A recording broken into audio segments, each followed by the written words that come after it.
Hesson for Prickly Pears, the Palm Springs Public Library's Oral History Project, commemorating the 50th anniversary of the city of Palm Springs.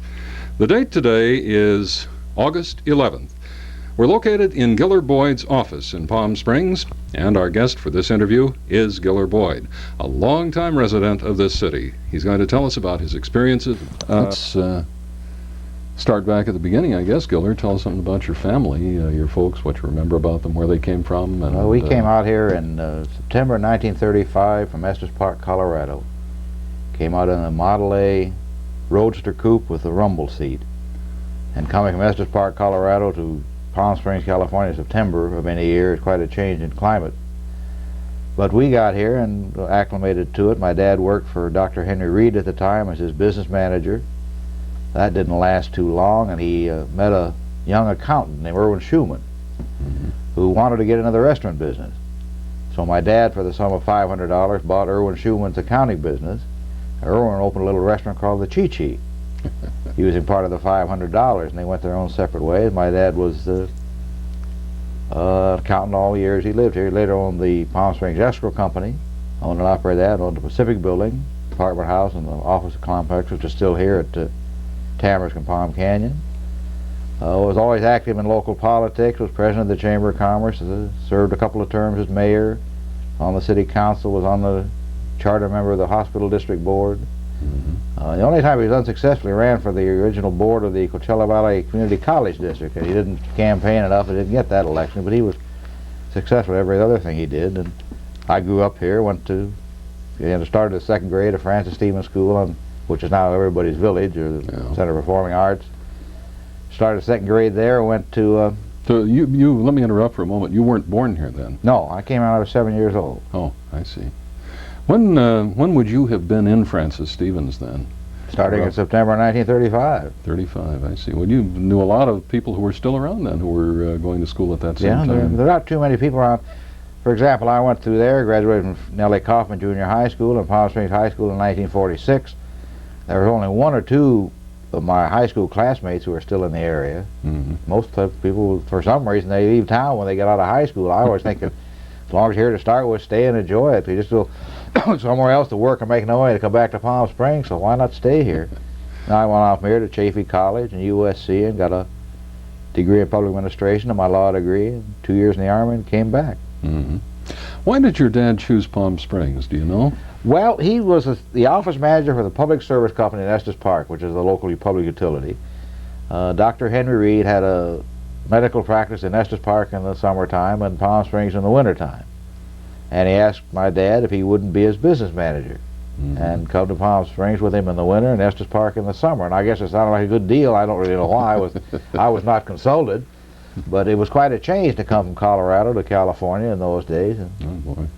And in those days, there probably wasn't much refrigeration available. In those days, there wasn't any kind of air conditioning. It was years later when not even evaporative cooler. They weren't in existence then. I remember we had a brass poster bed, and we used to my parents put a wet sheet over the end of it and turn a fan on at night.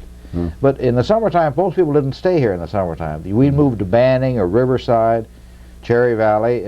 My dad would come down to work in the daytime, but very few people lived here overnight in the daytime before the Second World War, when there was no cooling of any kind.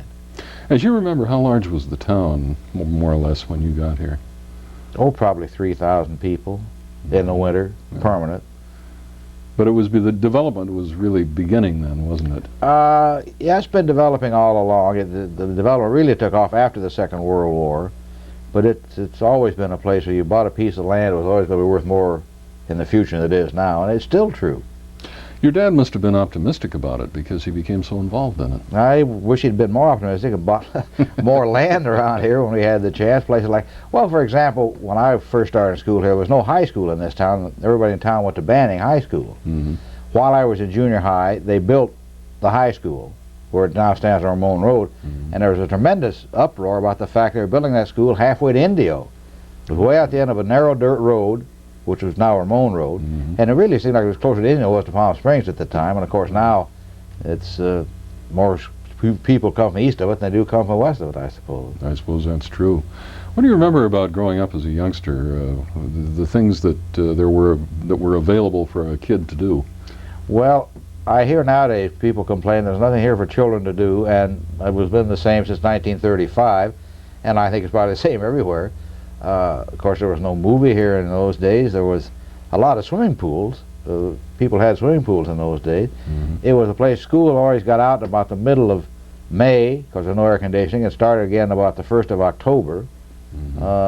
It was strictly a small town, but it was nice. Did you have horseback riding then? They did. I didn't. I don't like horses, but there was horseback riding, a lot more then than there is now. There were several different stables. Had the little dirt airport down in Section 14 where I took my first airplane ride about 1939, I think it was, in a biplane open cockpit. Oh. In fact, you can still see a faint outline of that airport. Where was that located? It was on the southwest corner of Alejo Road and Avenida Caballeros. Little dirt strip in there, Palm Springs Airport. In fact, well, that would have been pretty close to where the El Mirador Hotel had built a golf course. No, that was on Vista Chino, south of Vista Chino and east of Toshiba in there, right? Yeah. And that was where you went for your first airplane ride? Right, first airplane ride. Was that the only airport then? Oh, yeah. Yeah. There was no place else. This airport here that you know now is Palm Springs Municipal Airport, was built by the Army Air Force during the Second World War, and then sold to the city back in the 60s. But it was not here before the war. No. We talked to Clarence Macy a lot about early aviation. He apparently was involved as a pilot. Of course, you probably knew him fairly well. Yeah, I've known Clarence many years. And he was very active then too. Your dad didn't take very long getting involved in things going on around town, did he? No, he got in right away. Joined the Lions Club. He was a charter member of the Lions Club. As I say, he was president of the Chamber of Commerce, and he was just always active in civic matters. He enjoyed it. How about your mother? How'd she like it? She was not the least bit interested. I mean, she was interested, but did not want to participate, take part in it. She was proud of my father and everything, but she was not the one that would make a good first lady. How'd she feel about living in Palm Springs? Oh, she liked it. She liked it. We all liked it, especially after we got the refrigerator, something for cooling, even evaporated cooler, so you could cut down the temperature. And then it became much nicer, just that one little amenity. You said there was no movie then. Do you remember when the first movie came along? Well, I shouldn't say there was no movie. There was no movie theater. The movies were shown in the auditorium of the Francis Stevens School. Earl Strebe used to show movies in there at night, but there was no movie theater as such. The Village Theater came along sometime later, but he used to show movies in the school auditorium. How about places to go out? Do you remember good places to go for dinner, lunch? Well, there was Harry's Cafe. Harry Matasio had a cafe right downtown. Eventually, as I say, the Chi-Chi came along. The El Mirador, of course, was here from 1928, and so was the Desert Inn, and those were both in the winter when they were open. Were excellent places to wine and dine. How about the places where you could also gamble a little bit? How'd your dad feel about those? Well, I don't really know how he felt about it. I don't imagine it bothered him too much. They were all out of they were never in the city of Palm Springs. They were always out in the county territory. Had the 139 Club out near where the Elks Hall is now, also an outfit called the Cove, and then on Date Palm was a very elegant place called the Dunes Country Club, or not country club, but gambling casino. That was fellow named Wertheimer, wasn't it? He was in on that, yeah. Melrose was in on it. There were quite a few people. That must have been an interesting situation for the town. I imagine somewhere a little silver had to cross a palm. Well, I'm sure it did, but as I say, most of the gambling, as far as I know, all of it was in the county territory. That was administered by the sheriff out of Riverside, and that's a long ways away. Well, as we've heard the story from a couple of people who went there once in a while, the sheriff always called to let folks know when he was going to come down and do a raid. I think most of the raids were prearranged, pre-announced, yeah. I'm sure they probably were. Gillar, what caused you to decide to become a lawyer? Vanity as much as anything. I wanted my parents to be proud of me, and I thought there were three learned professions. There was religion, law, and medicine. And I think you ought to have some sort of an inner calling for religion. And medicine I don't think I could stomach, and that left the law. So luckily I was able to not have to worry about financial aspects of it. My father could put me through school. It took 7 years in those days. You had to have a bachelor's degree to get into law school, and law school took 3 more years, so you were a full 7 years as a full-time student, and luckily he was able to pay for that. Did he become involved in property development at all?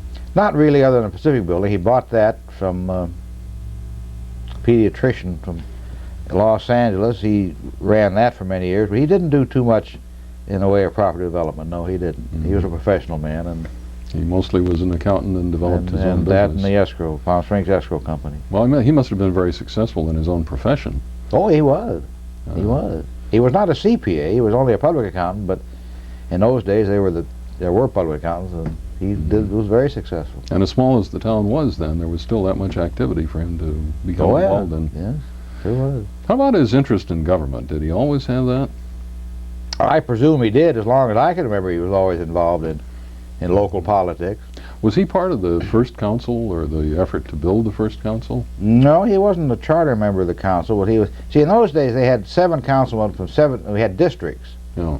And the districts were put together not only on a one vote, one man basis, but to try and have areas of town, for example, where there were winter residents who weren't registered voters here. So they had a district where they would be represented by somebody. Maybe there weren't enough registered voters in that district, but so he was one of the 7 councilmen from the gerrymandered city. But it worked out pretty well. Mm-hmm. I see. Well, he didn't waste much time, though, getting involved in city government. Oh, no. How long did he serve on the council? Golly, I don't really know. He was serving on the council when he died.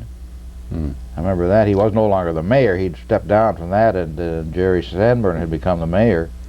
Do you remember his pet concerns, the things that he was especially One of the things he interested liked, one of his pet concerns was getting lighted palm trees on Palm Canyon Drive. Ruth Hardy wanted those, too, as I recall. She had that Ruth Hardy Park with her her plum. Yeah, but they were eventually successful. Oh, yes. It's a beautiful street. Yeah. That I think was a lot of foresight, because it would have been so easy just to put in streetlights, as most communities do.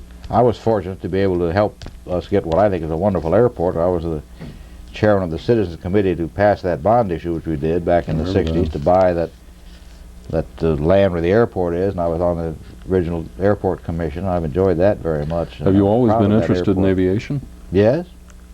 I used to have a pilot's license till I got to the point that they made you requalify every so often, and I don't have an airplane to do it in, so I gave that up. But I'm very proud of that airport.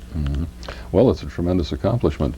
Gillar, when you came back as a lawyer, what was the legal community in Palm Springs like? Very small. I was with the firm of Thompson and Colgate. Roy Colgate was the first city attorney and did most of the legal business in town. There were just a few other lawyers. Saul Ruskin was here.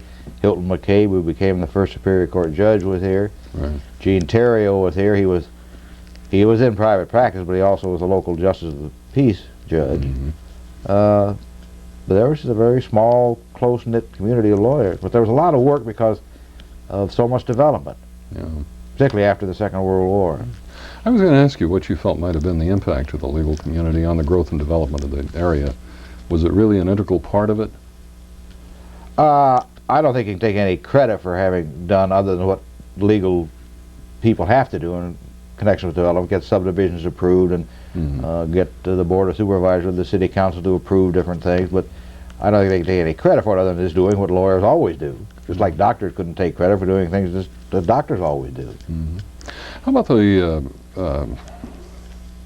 availability of legal services? I guess here I'm thinking perhaps the first court that became available in the area. Do you remember when that was? Or I don't remember exactly when. I remember that when I came back from the Army in 1955, of course we had a justice court here in Palm Springs, another one in Indio.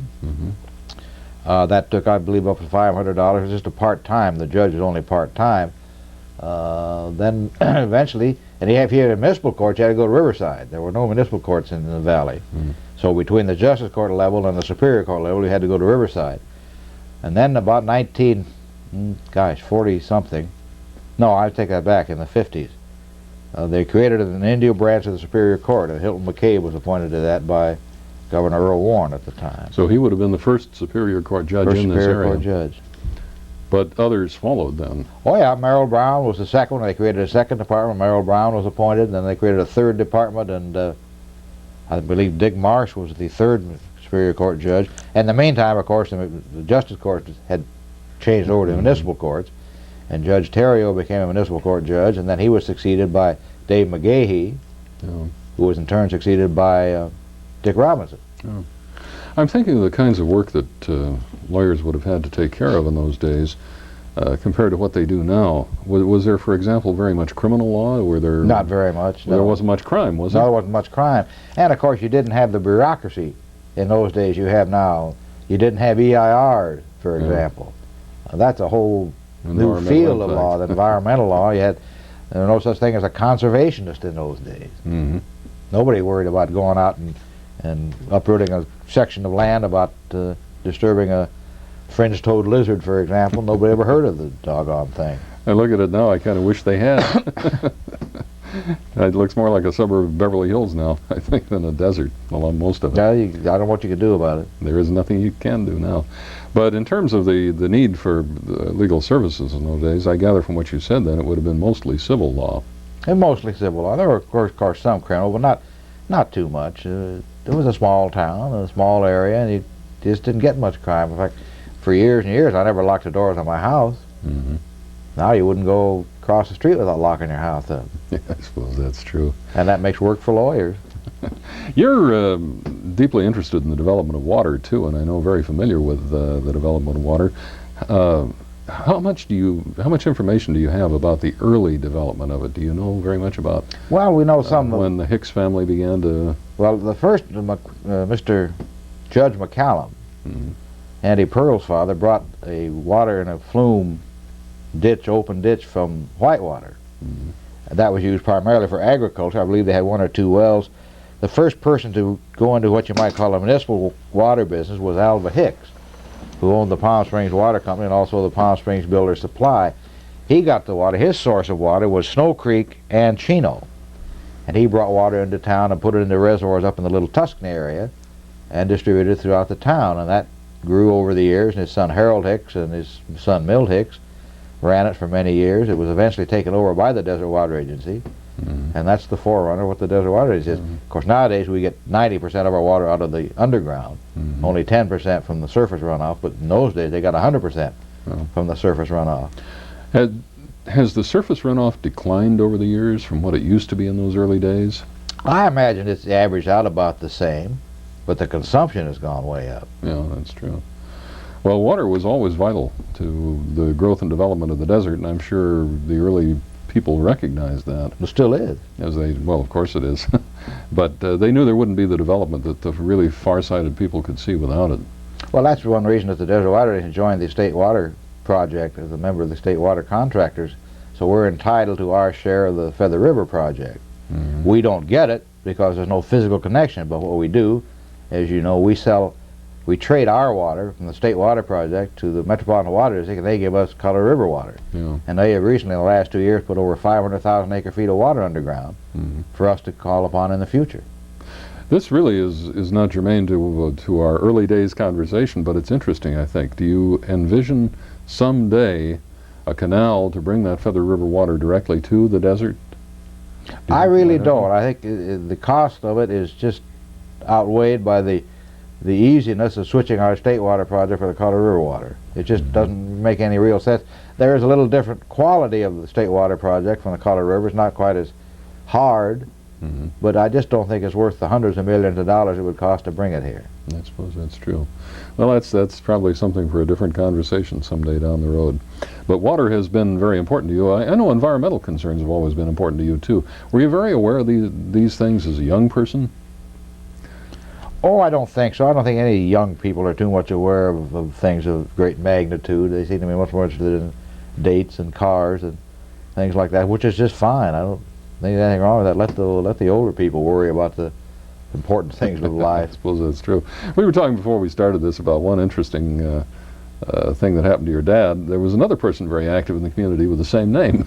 Yeah, Philip Boyd was the first mayor of town, and as I say, the names Philip and Florian could be the name of twin brothers, and while they were good friends, there's no relationship between them. That's true. But they sure caused a lot of confusion when you talk about Mayor Boyd, whether it's Philip or Florian. That's true. When did your dad serve as mayor? Do you remember in the early 50s. What that period of time was? From about 1950 to 55, in that neighborhood. But he must have had a pretty comprehensive knowledge of the community and what he wanted to do by then. Another thing, you asked what his pet was the city hall. If you'll notice, the plaque on front of our city hall shows he was the mayor at the time, and he, as chairman of the finance committee, got that built without incurring any indebtedness whatsoever. the day the City Hall opened, it was paid for. Yeah. He was very proud of that. The legal profession, has it always had representatives on the city council, or I'm thinking now the legislative bodies, the ones who actually write law? No, it comes to stop and think about it, had very few lawyers on it over the years. Judge Terry, who I mentioned earlier, he was on the city council, also served as mayor, Eugene Terrio. Jim Schleck is a lawyer who spent some time on the city council. There haven't been very many, as a matter of fact. Well, from the way you describe it, the legal community was rather quiet and not too big in the 30s. In the 30s and 40s. And of course, I didn't start practicing until the 50s, but even then it was rather small and quiet. It always had been rather quiet, thankfully. I imagine most of the work was related to land development and making sure titles were clear. And there used to be a lot more in the field of domestic relations, too, when they used to have contested divorces. Now you just have uncontested dissolutions, but they used to have contested divorces. Those took a lot of time. Probate's always been rather big in this area because a lot of people retired here. So you had a higher per capita of aged people than you would in most communities. So that was a field which I'm still plowing into. How about representing some of the celebrities who used to come here in the 30s and 40s? Did they turn to lawyers in this area very much? Or? It depended on what they were doing. If they were making a contract with their studio, no. But if they wanted to get a zoning change before the local city council, they would hire a local attorney just for the local color that goes along with it. Yeah. I represented one council I represented Cary Grant, who wanted a zone change of some kind or a conditional use permit on a house he was building on Tockwitz, or not on Tockwitz, on Tamarisk. I see. Cary Grant. Yeah, Cary Grant. What kind of a guy was he? Very nice, very nice. Most pleasant. He came to us through Thompson Colgate, and I went out to city council with him. We got what we wanted, too. Did you win? Yeah, yeah, sure did. I guess that's really what matters for a lawyer, isn't it? Whether you Bottom line. Well, Gillar, you've seen a lot of change in this community over all the years. What from the early days do you think we've lost? Well, you've lost the village atmosphere. They used to call it a village, and it was a village. I can remember going downtown before the war, before the Second World War, and you would literally know 9 out of 10 people that you'd see. There was one store, Safeway, right downtown. There were the 2 hotels. There was no hospital. But you knew everybody. You couldn't go downtown or go anywhere in town without knowing everybody you saw. And I suppose that's true in any small town. And that's definitely been lost. That village atmosphere. Well, now in those days, really the town grew enormously during what they called the season, I guess, didn't it? It grew enormously, but you didn't have, for example, no such thing as condominium. There were a lot of second homes here, but they were single-family residences. And then there were quite a few hotel rooms, but you didn't have this proliferation of condominiums, which made a difference. Well, now, as you remember it, and of course I realize you were very young then, but did you have the influx of celebrity visitors during the season in those early days? Oh, sure. Let's talk about seeing Bob Hope and Paulette Goddard and Bing Crosby, people like that on the streets downtown. That used to happen. I've seen a lot of people like that. Because the town was small, they felt free to go down there. Nobody paid any attention to them. I mean, you might say hello, but nobody asked for an autograph. No. I think the town was proud of the fact that they could just live naturally here. How about sports and recreation things? You had a golf course, I know. Had O'Donnell, and then the little one that the Desert Inn, not the Desert Inn, the El Mirador had, out in Prescott Stevens golf course. Yeah. Those were available, and then for tennis, I guess the racket club was just about Well, it was available. It certainly wasn't open to the public. Yeah. But it had tennis courts, right? And it was built so far out in the north end of town. Of course, the north end's always thought of as the windy end of town. Yeah. And they used to always kid them about why they built the thing way out there in the wind belt. When I look at the Desert Princess, you talk about wind belt, my goodness. Well, things do change. Did local people here in the village join the racket club, though? Some of them did. Were they invited to join? Did the I think so. I think he charged a good price for your initiation fee and dues, and he wanted you to come out and use the dining room. Charlie Farrell had a nephew named Tom Peterson. He and I were good friends in high school, and they only served dinner at the racket club on Saturday nights in those days. Oh. And he and I would bust dishes out there on Saturday night. And they used to spend the night in the steam room. They had a steam room out there with a couple of steel cots in it. And several nights, he and I spent the night out there with Peter Lawford and Tony Owen. Oh. And all Tony Owen could talk about was Donna Reed, who he eventually married. Mm-hmm. But Peter Lawford, as you know, the four of us would spend the night in the steam room. After we would bus and they'd go out on the town, we'd get together and spend the night in the steam room on these bunks. Huh. So you were working there. Well, I know a lot of the people who grew up in this area did that. John Sanborn talked about parking cars out there. Mm-hmm. Yeah. So we worked there every Saturday night. Meant some employment for the kids growing up down there, I suppose. Sure. How about the Auntie Pearl's club, the tennis club? When did that start? That started back, I think, right after the Second World War. It was a beautiful spot. She had rented herself one and she'd lease it out. Mm-hmm. But it was a lovely spot. Did you know Auntie Pearl at all? Yes, we knew her. She was represented by Thompson and Colgate, and after Mr. Colgate passed away, I represented her personally during the latter years of her life. I see. Knew her quite well. What kind of person was she? I've heard she had strong opinions. Oh, she was very strong opinion. She was not the easiest person to get along with. She was Auntie Pearl, and she expected to be treated as Auntie Pearl, and no two ways about it. Yeah. Well, her property holdings were extensive also. Well, she had a terrible hard time for years with taxes. Mm-hmm. She was really what you could call property poor. Mm-hmm. She had all this property, almost all of it undeveloped, had no income. Very little income from it. Well, no income for most of it, but she had to pay taxes on it twice a year. Mm-hmm. And she had an awful time trying to keep all that property together by paying taxes. So she finally got some sold or developed, so she had some income. As you remember her, what were her main concerns as she watched the area develop? Were there things that she worried a lot about, or? Oh, sure, she worried about. Well, she was just worried about too much growth, too big, too many cars, too many people, and having seen the desert from the town developing practically nothing to what it was even in her time. You can imagine when she'd see a traffic jam, she just got terribly upset. You know. What did she mostly want you to do as you represented her? Keep a continuity to the property, sort of keep it together. So well, but every deal she wanted to make, she wanted to get the best end of it. Mm-hmm. She wanted to sell something. She wanted to get the top dollar. She wanted to lease something. She wanted to make sure she got a good deal. Yeah. Well, she must have gradually released property over the years because, of course, a lot of it was sold off. Oh yes, she had to. By the time she became elderly. But your comment that she was really sort of tax poor or property poor is an interesting one. I've heard that applied to other people down here who had a lot of property that they weren't getting much revenue from. That's right. And her holdings, of course, extended out through the whole desert. And she didn't want to let go of any of it either. She didn't want to. Like this section we're in here, where the city hall is, she owned a lot of this land out here, which was just raw desert. Way out there in those days. Mm-hmm.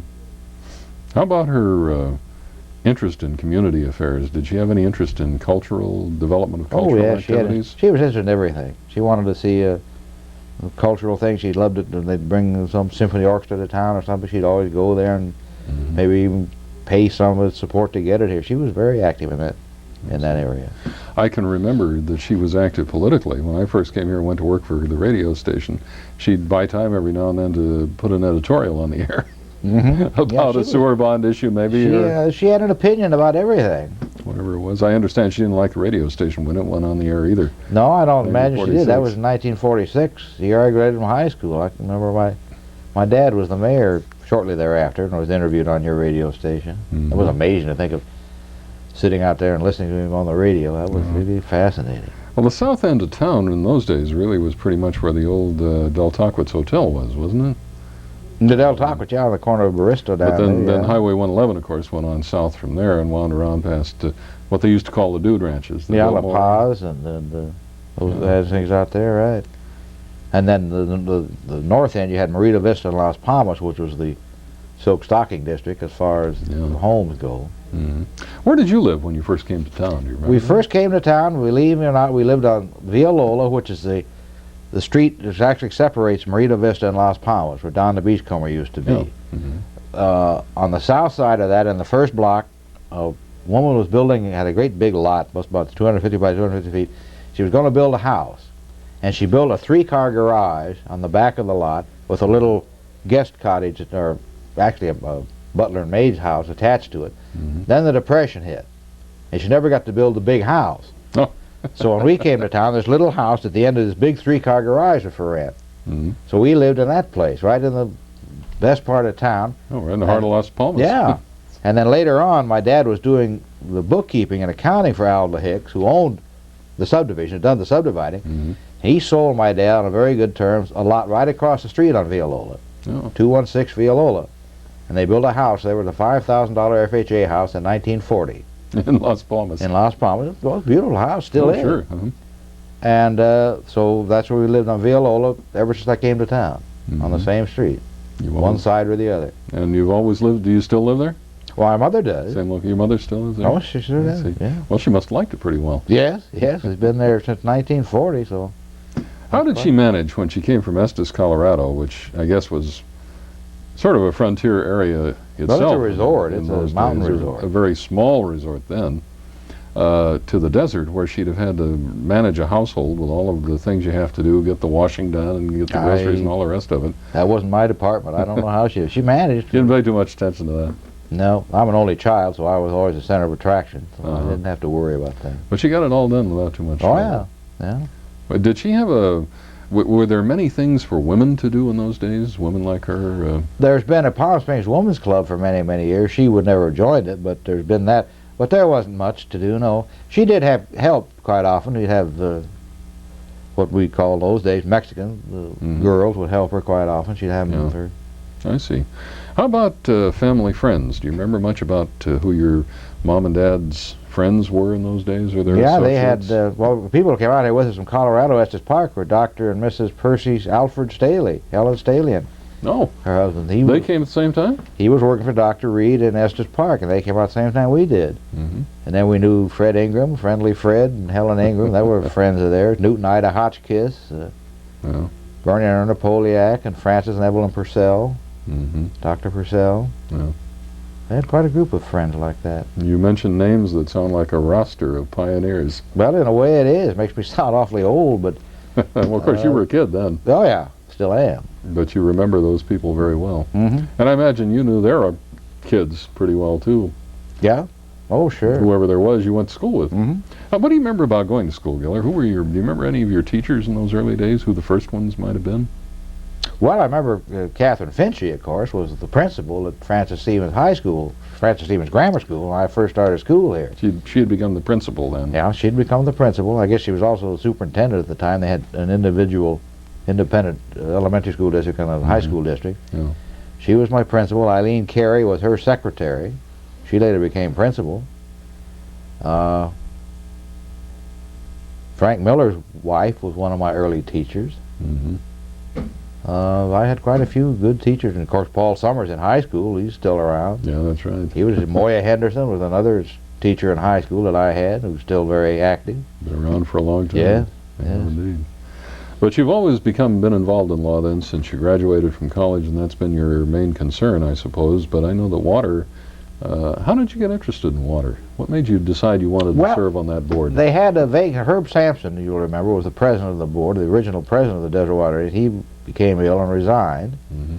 and they had a vacancy, and the board was looking around for somebody to appoint, and somebody mentioned it to me, and I said, well, I might like that. So I talked to the board members, and they appointed me, and Mm-hmm. I had also, prior to that, represented the Desert Hot Springs County Water District and the North Palm Springs County Water District, so I'd gotten involved in the water field and in water law, Mm-hmm. and I thought it was interesting. It's still, particularly in a desert, it's just interesting to look at the field of water. When you were working in the field of water law in those days, what were the concerns of people? What did they ask you to do? Well, the big thing going on with those two water districts, they're always fighting with Coachella Valley County Water District. Their main thing to me was to keep us in existence, because Coachella Valley County Water District would have loved nothing better than to absorb both those water districts. Hmm. So my main concern over the years there was really was self-preservation for those poor little districts. I see. Why did you feel it was so important to do that? Oh, just the independence of an area like Desert Hot Springs or North Palm Springs, being able to set their own policy in the water field, not have to take whatever the Coachella Valley wanted to give them, which wasn't too much. Mm-hmm. So that was really an issue then. Oh, it sure was in those keeping the areas. Palm Springs water agency separate. We had a hard time. The Coachella Valley would like to also take over the Palm Springs Water Company. That's one of the reasons the Desert Water Agency took it over. Yeah. Was to protect it from the Coachella Valley Water District. Were you involved in that change at all when it took place? A little bit. At the time, I was with the firm of Thompson Colgate. They represented the Palm Springs Water Company and Harold Hicks. I see. I didn't personally do much, but the firm was involved in it. One other thing I want to ask you, Gillar, you mentioned that there was no hospital in those early days. What did folks do for medical services? Your dad, of course, worked for one of the doctors in town. He didn't work very long for it. What happened if you became ill to the point where you needed hospitalization? You went to Riverside. You had to actually travel that far. Did any of the doctors maintain a little clinic, or? Well, Dr. Reed maintained a little so-called hospital, but it wasn't very popular. You know. I remember another doctor who'd been mentioned by a couple of other people we talked to. His name was Coker. Dr. Coker, yeah. He was probably the first doctor. May well have been the first MD in town. The city right now, Gillar, has been involved in a very interesting question whether they should preserve that downtown library, the Wellwood Murray Library. Do you remember Wellwood Murray? Did you know him? No. I don't think I ever knew Wellwood Murray. I knew Nellie Kaufman. I didn't know her. I know who she was and saw her many times. And of course, Auntie Pearl, but I don't think I ever knew Wellwood Murray.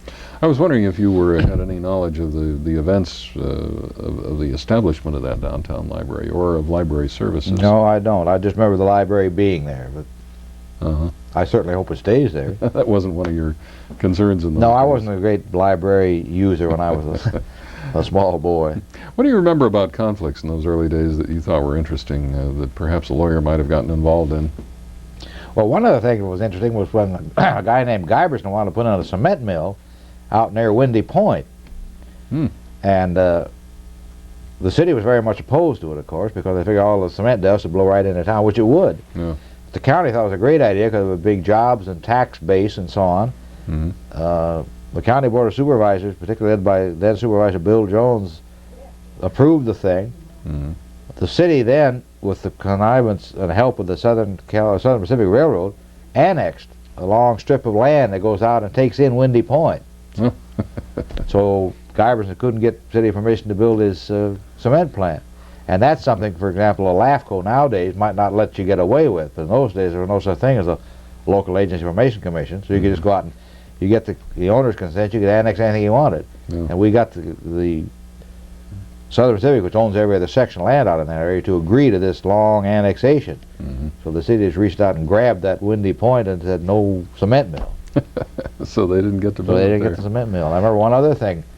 The Southern California Gas Company, I'm not sure what the name was in those days, they put right out by where the little bridge goes over the Chino Wash as you leave town on 111, they put in an upright oblong silver gas tank, storage tank, right by the highway. And Priscilla Chaffee was then the editor of the Limelight News. This was infuriated by that.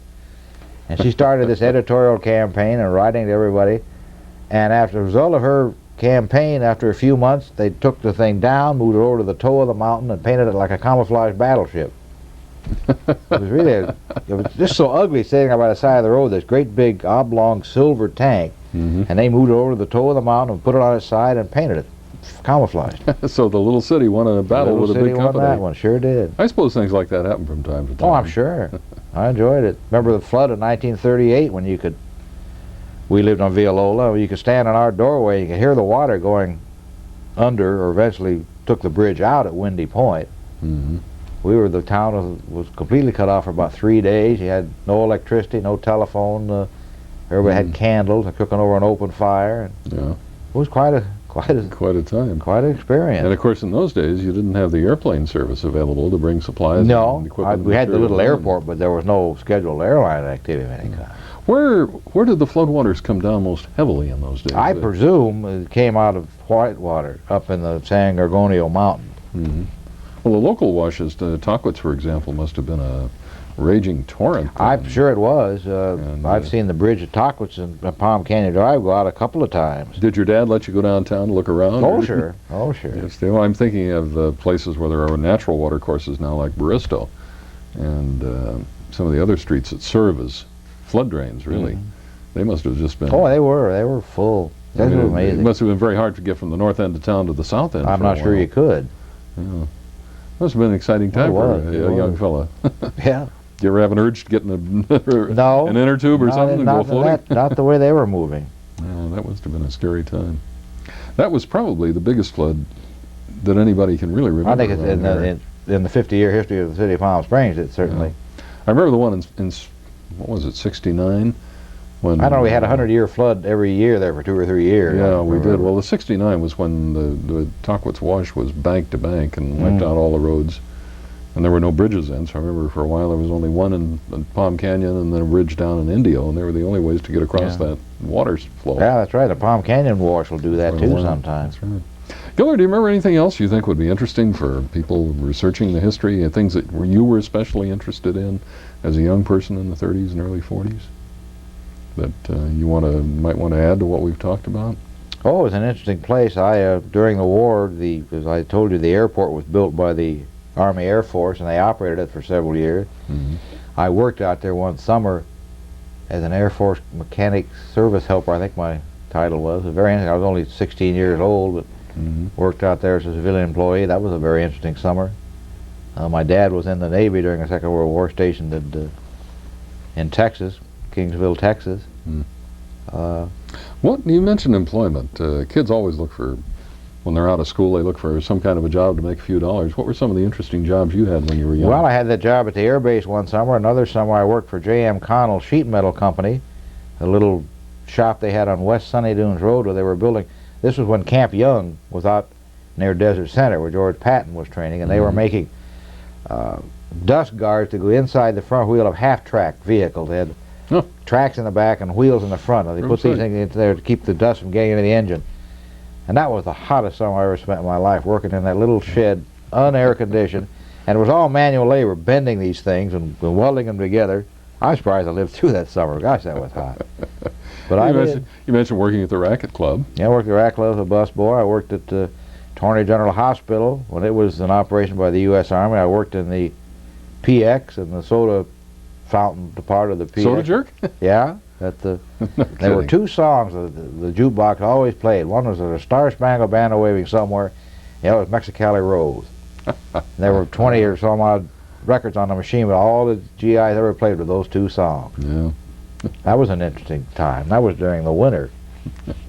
What do you remember best of those early days? We all have nostalgic things we like to look back on.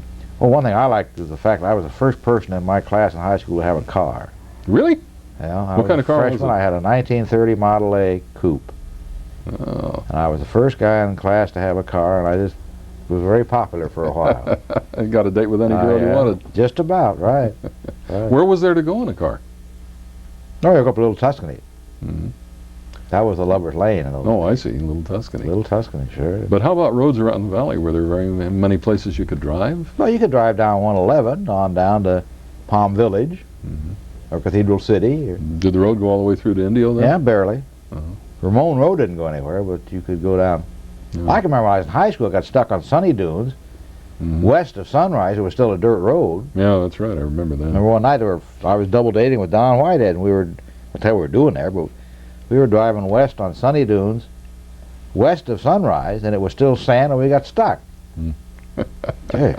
How did you get out? Oh, I don't know. We eventually dug our way out or something, but I just... Had somebody come and haul you out, I guess. Well, really, you've had a lot of interesting things happen to you, I think, in your years, and certainly your family and your own career have been distinguished. Well, thank you, Bill. You thank can you. look back with great pride, I think, on the things you've been involved in and the things you've done, the things your dad did.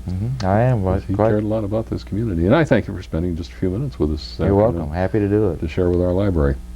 That's an oral history interview, Prickly Pears, Palm Springs Public Library's Oral History Project. Our guest has been Gillar Boyd. And again, it's August 11th, a warm day, as you can see. We're not wearing coats today. And we've been talking in Gillar's office in Palm Springs.